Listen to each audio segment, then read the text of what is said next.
24 when we first created Captain America. Jack Kirby was 22.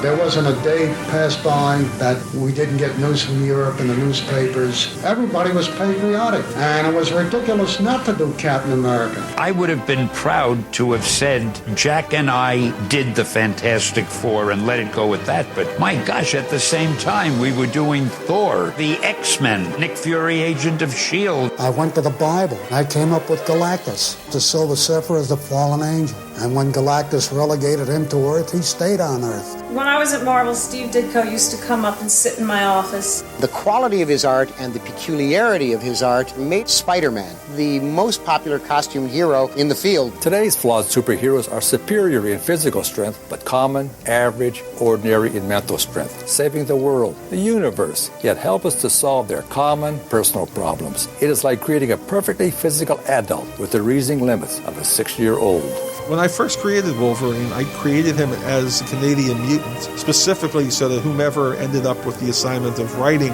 the new X-Men book, should it ever occur, would have a Canadian mutant handy if he wanted him. I think from my perspective, what makes Wolverine so attractive is the unpredictability. The belief that he doesn't give a damn about anybody but himself, and spends his whole life proving that's not true. We thought that the Punisher would be a one-shot type of character, but there was also the sense that he had more depth and more appeal beyond just being an antagonist. Well, I think it's his damaged soul.